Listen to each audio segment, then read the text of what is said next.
Okay, we're recording. That's beautiful.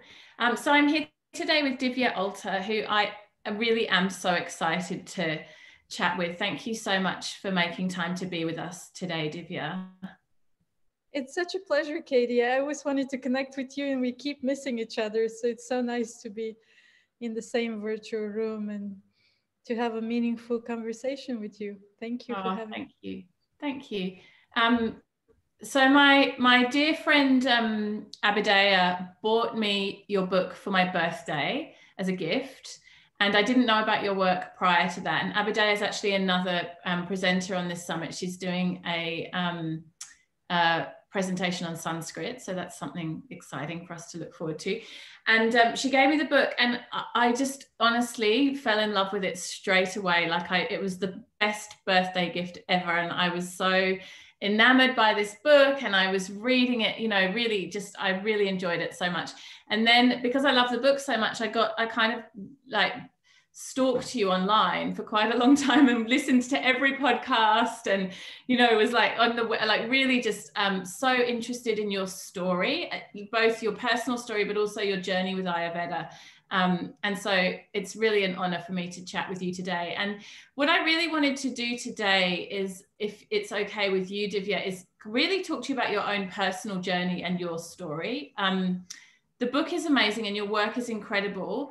And maybe on, you know, another occasion we can connect and talk about that. But I feel like you have such an interesting story as an individual that I'd love for us to dive into that a little bit today, if you're comfortable to do so. Yeah, that's okay. I don't really like talking about myself, but we can talk in the context of the lessons learned through the journey, which I think that's where the value really lies.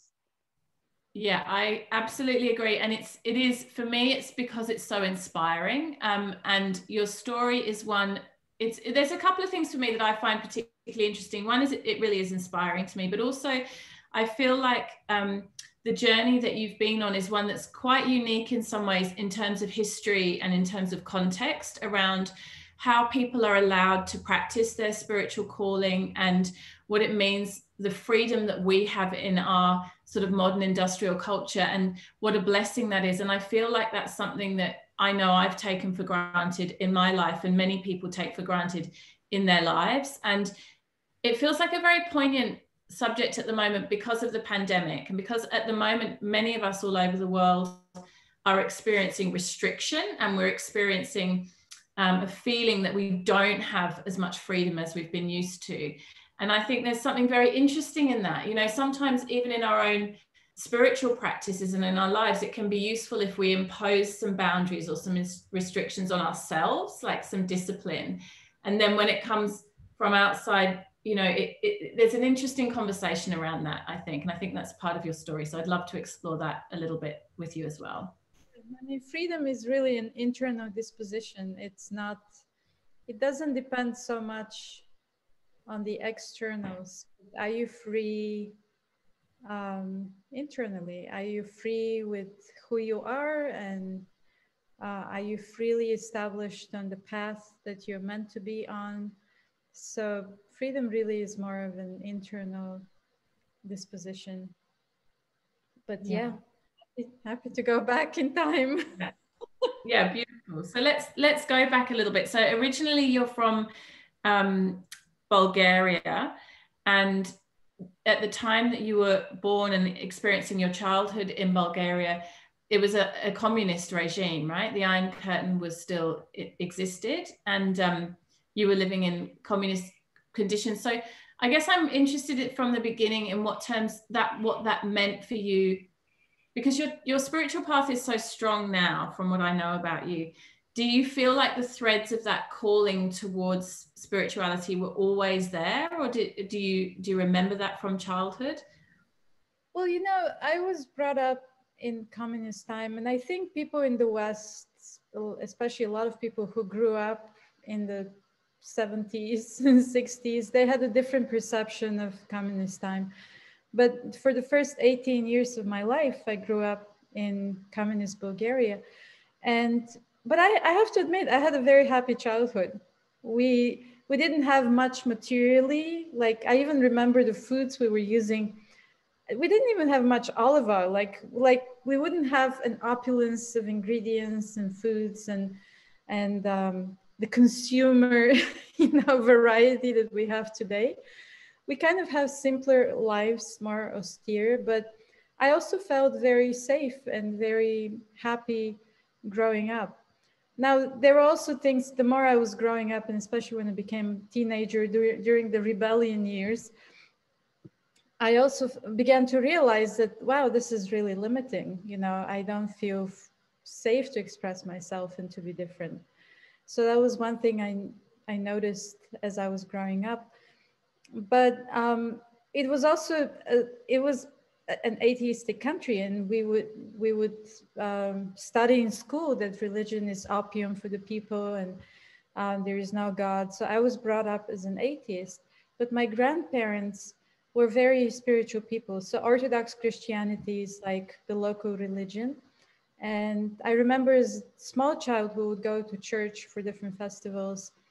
But growing up bigger, like my elementary school, middle school, not elementary, but that's middle school, right? Grades 5 to 7, or 4 through 7. So my school was like literally like 3 minutes walk to a church. And I remember during special holidays, the teachers would actually be instructed to be almost like spies around the church and to note which students were going to offer to be part of the worship. And sometimes they would have those students like up in front of everybody. Like in the morning, we will all gather and do exercise together for a few minutes. And sometimes they would actually chastise those students who went to church, who chastised them publicly. So that wasn't nice. So I was brought up an atheist, but I wasn't arrogant enough, I guess. And when I was 17 years old, I started reading more spiritual books and more yoga books. So I really wanted to be different as a teenager. And the way I felt, I was very attracted to yoga, even though I had no idea what exactly it meant. So I remember, Katie, so I got a couple of books on hatha yoga, like hardcore hatha yoga. And all the spiritual aspects of the yoga philosophy, all of that was taken out.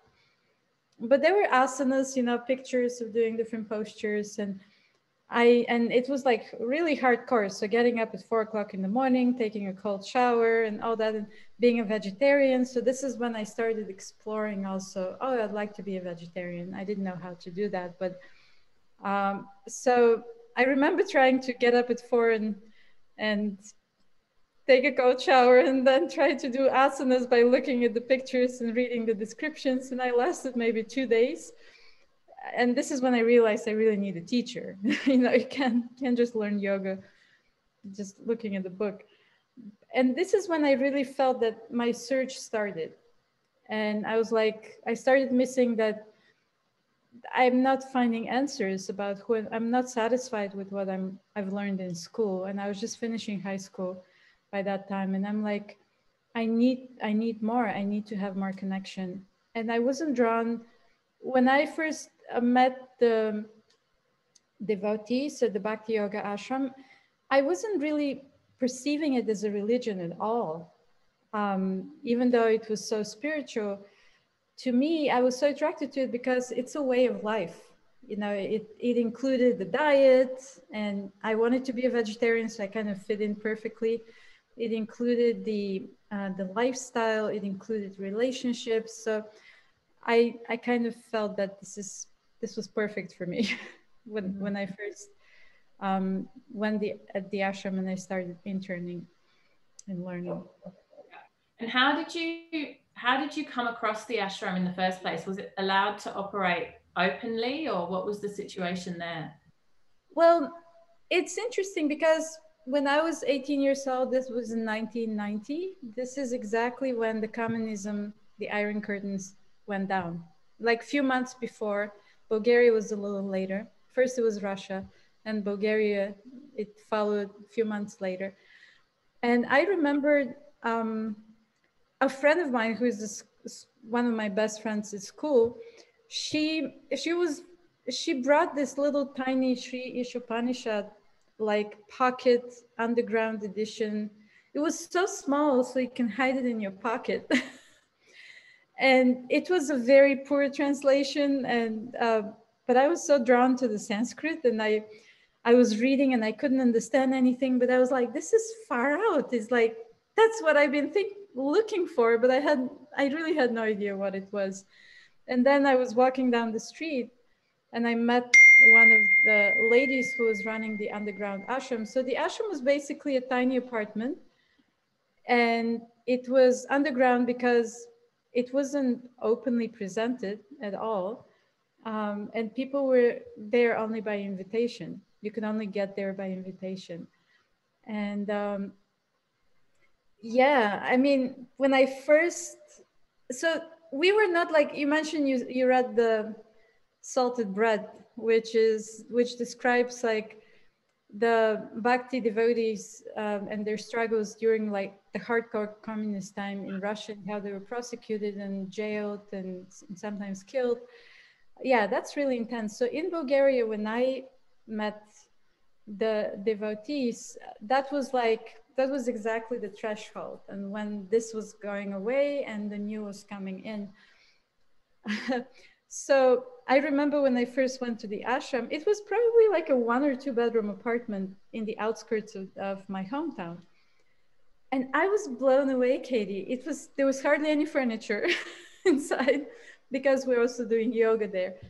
But it was so clean. I've never seen such a clean place. And the atmosphere was so pure, and the incense and the atmosphere was so rich, even though the place was practically empty. And I was like, wow, this is so magical. And then I tasted the food and I'm like, how is it possible that food can taste like this? It was like, it really tasted like nectar.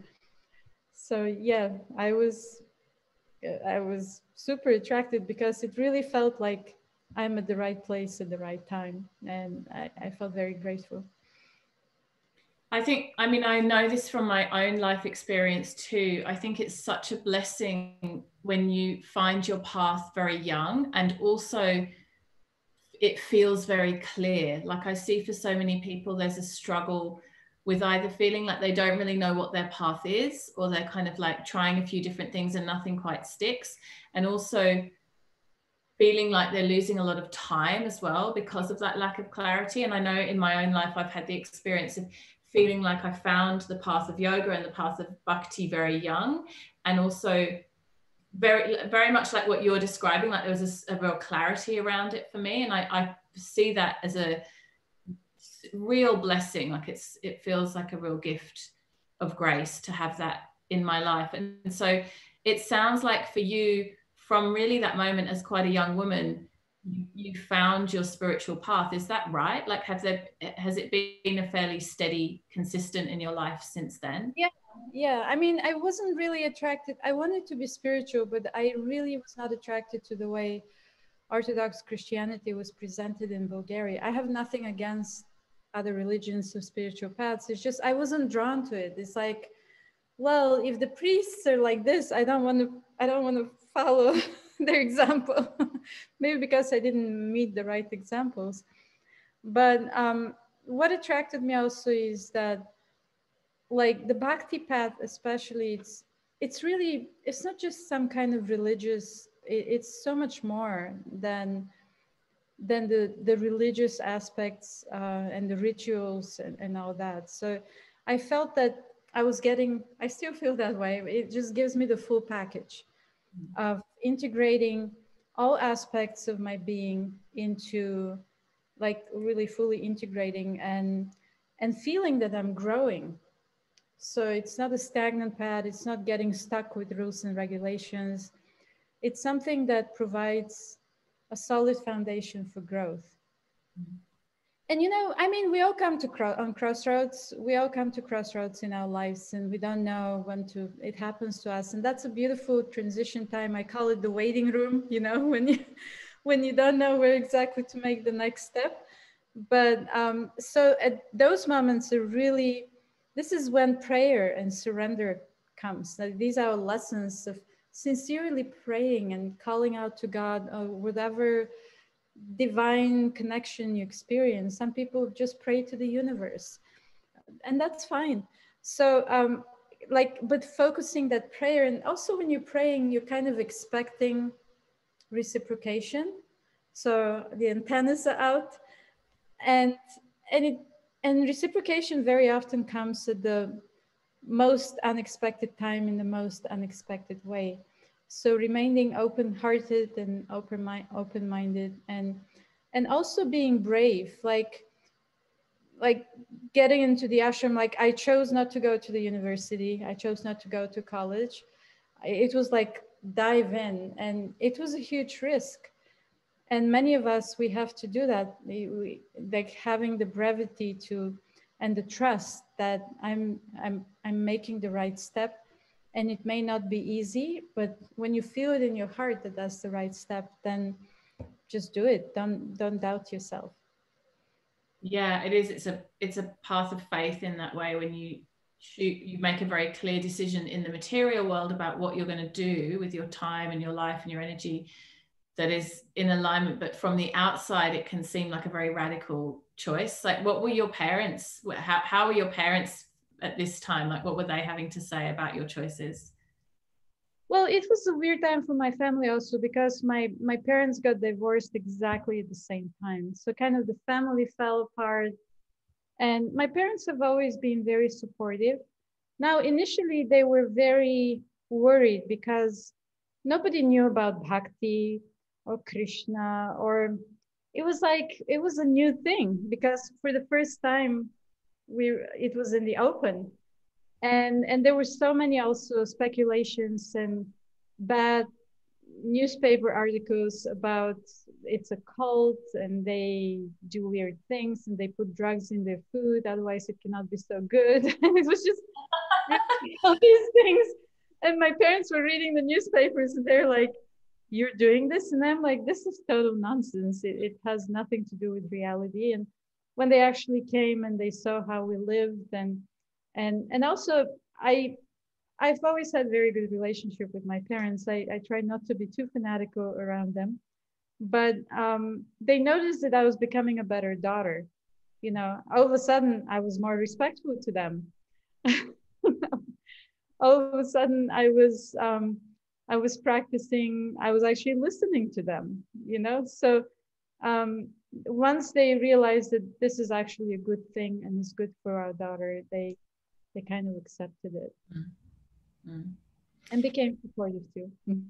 Yeah. And are they still in Bulgaria now? Do they live still in Bulgaria?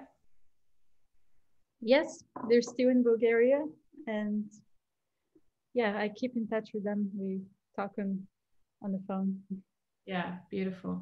And so let's fast forward a little bit to your life now. So you live in New York City, and you have your restaurant there. Tell us a little bit about how it's going. I'm sure the pandemic has had a huge impact on what you guys are doing.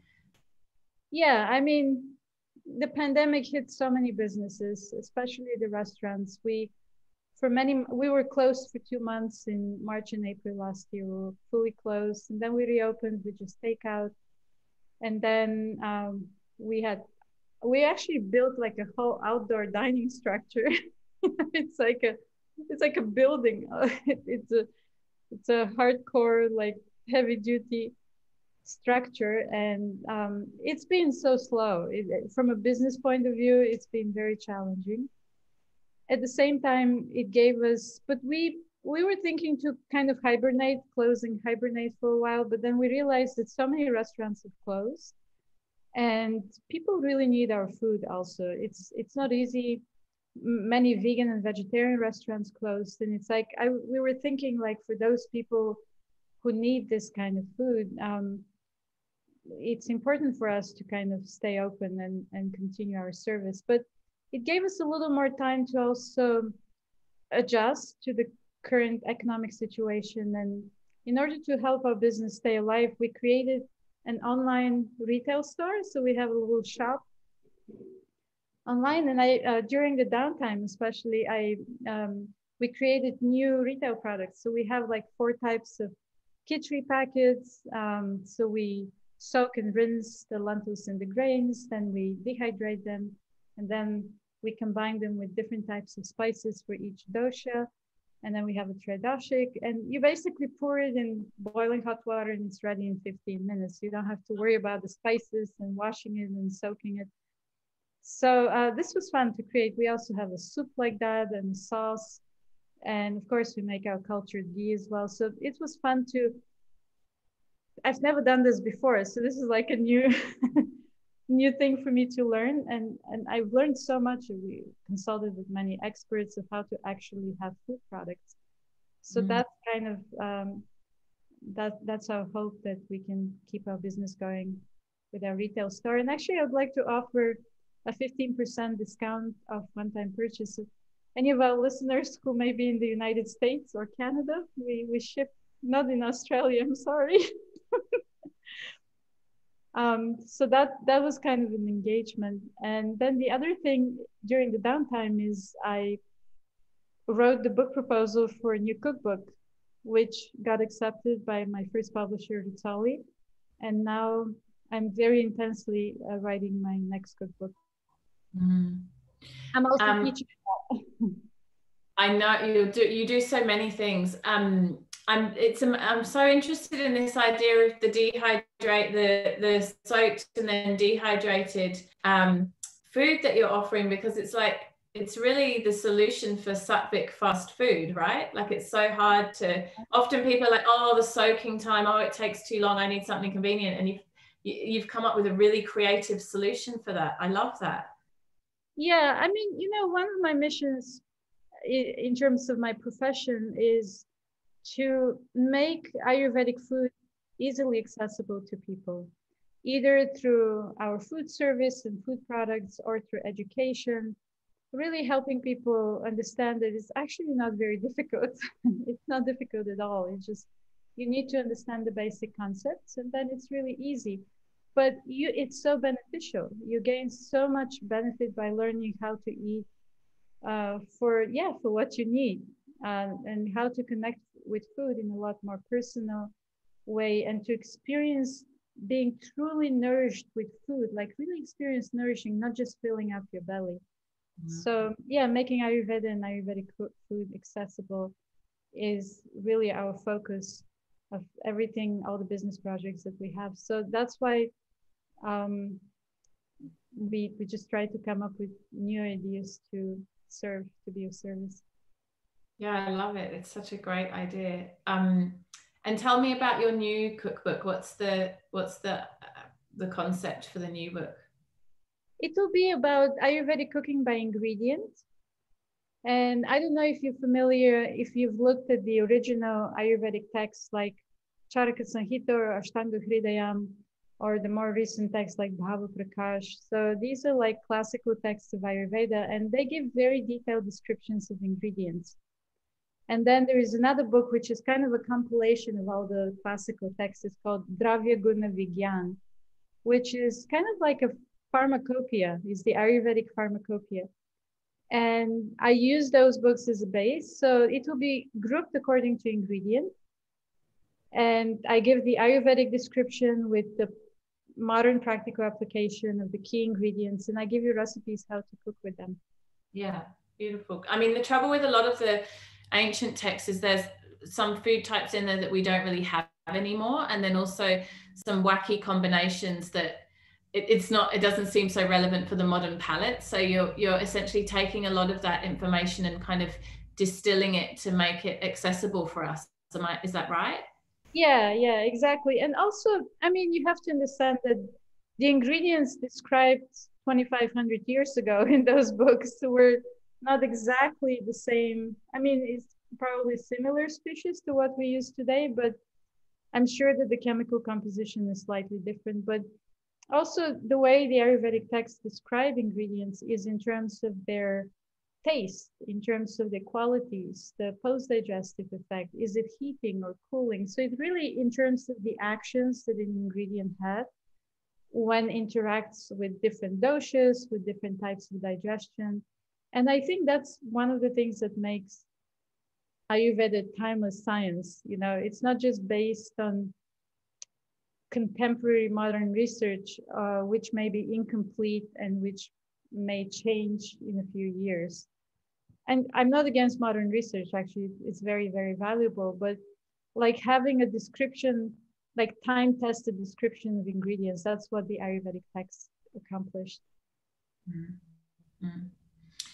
I wanted to ask you about the restaurant.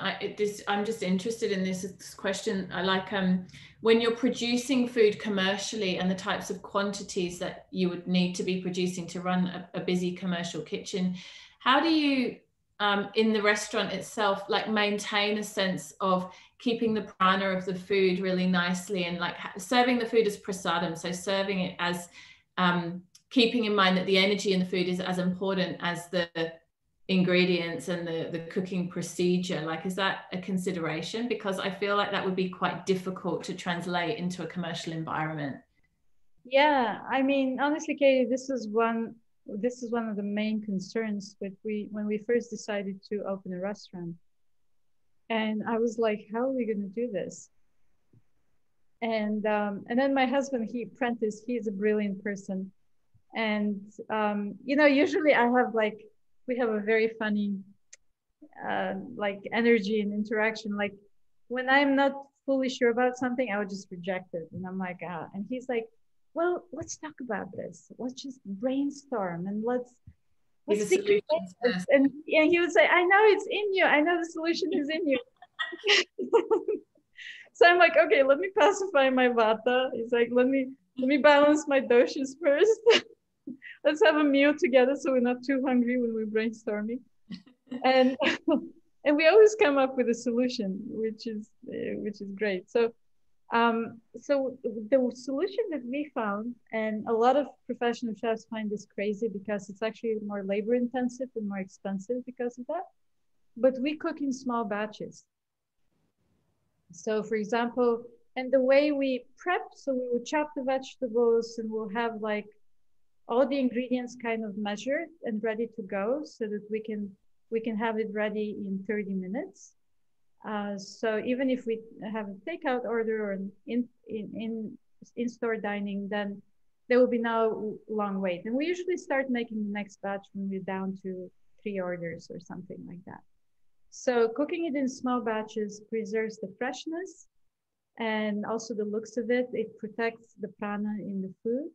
And yeah, it works, especially during the pandemic. Our business has slowed down so much and we never know how many people will come. You know, sometimes we may have like all tables reset and sometimes we don't get any orders for an hour. So in this way, this system also helps us reduce waste, which is very important. Not just that you're not wasting money, but you know, it's God's energy. I just hate wasting. It's like we spend so much time and effort to prepare this beautiful food, and you paid so much money for the ingredients, you pay your team to prepare it, and then in the end you have to throw it out. So cooking in small batches also helps us to reduce waste significantly. It's amazing. It seems like you've come up with really innovative ways of kind of, yeah, like solving problems that seem like they're too hard. Like I know many people that have wanted to offer a food sort of enterprise and have that consideration for the energy of the food and the offering element, and just it's very difficult. But yeah, it seems like you and your husband have a very good team there that you can problem solve and figure these things out and come up with really creative solutions, which is exciting because I think you know, as we move through our lives and the world gets faster and faster and is changing so quickly, that quality of being able to adapt, it seems to me like it will be more and more important. Like I look at my children and I think one of the best qualities that they can have as humans going into the world at this time is the capacity to be adaptable, to be able to be open to change and to still have a bright outlook and, you know, yeah, have an orientation around looking for solutions. So I think you're such a beautiful example of that, you and your husband working together in that way. Oh, thank you. And I think this was a major lesson for many people during the pandemic, is that if you don't adapt and if you don't allow yourself to go out of your boundaries and find new ways to, I mean, very materialistic ways of just finding a job or whatever, but also being, how to say, open internally. You know, it's like the like changing your perception of what's good and what's bad, and finding good in everything, and always finding a way out. So I was like, honestly, I was so grateful when we closed the restaurant for 2 months, because both my husband and I were so overworked and we were so tired, and we were like, ah, now we can rest. And you know, and I started exercising every day, and really taking care, kind of catching up with my own health. And then I realized that, wow, this is it. I feel so much better, and I can be of better service to others this way. And then by becoming more balanced myself, all of a sudden I started to see more clearly of the opportunities ahead of me. And so that's a really important step. And don't, I really tell my friends, you know, don't get stuck in the mud of uncertainty, you know. Like, try to find the things that help you create the clarity for yourself, so that you can see the steps ahead. Yeah, yeah, that's beautiful. And that brings me to the last question that I wanted to ask you about, which is kind of comes full circle back to asking about you and what does your daily rhythm look like at the moment? I feel like you're a person who does so many things, and I know you have a very strong personal practice, personal sadhana. So I'm just always interested with, when I speak to devotees who have very busy lives and full jobs and lots of responsibilities, how do you fit your spiritual practice in? What does the rhythm of your day look like? How do you do all of it? Yeah, that's that's been challenging. Well, you know, like when I look back at my years in the ashram in Bulgaria, I also was in India for 5 years and other places, and I wasn't married at the time, so I was really fully absorbed into my spiritual practice, or sadhana, as you say. And I actually neglected my health at that time, which was another lesson.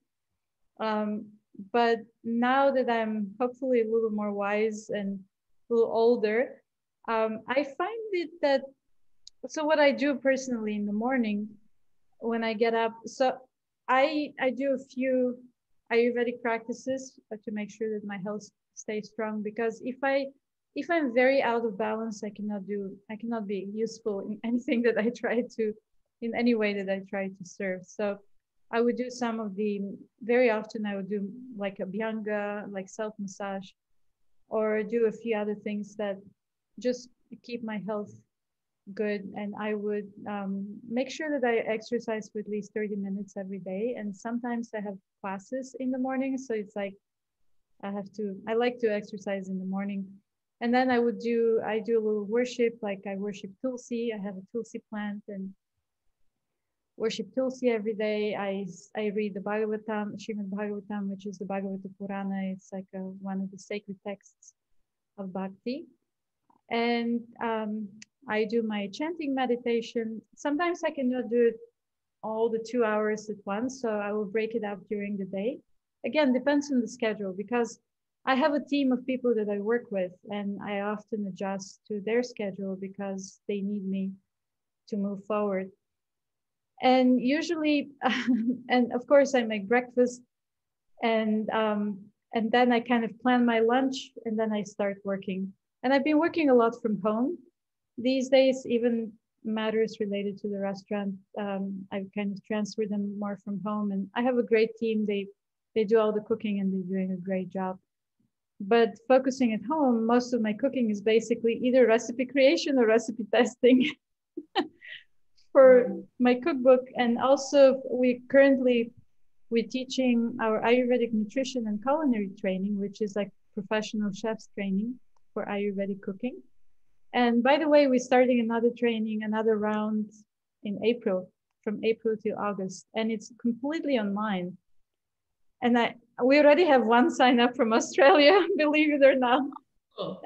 But it's we've been doing this program for the past 5 years, and this time we were able to divide it in 2 parts. So the more knowledge theoretical part with also online cooking lessons, we were able to kind of teach it entirely online. So we have people from all over the world. That's wonderful. Yeah, our website is bvtlife.com, like Bhagavat Life, like Bhagavad Gita, Bhagavat Life, bvtlife.com, and you can learn more I'll make about sure that we get it all in the notes. So if anyone's interested, they can find the links for all of that. Yeah, it is really life-changing. And I just see it, how people transform, and it just makes me so happy. I grow so much for it. And it's not just me teaching, we have an amazing faculty. But so that's basically my schedule. I would go to the restaurant several times. Like today, I just came back from the restaurant and I did some chocolate truffles for our Valentine's Day special. But most of my day these days is, so I would do like my personal self-care in the morning and make sure that that's there. And then and my spiritual sadhana, and then I would start working. Which is again mostly from home these days. A lot of writing and a lot of reading. Yeah, yeah. It's that morning time.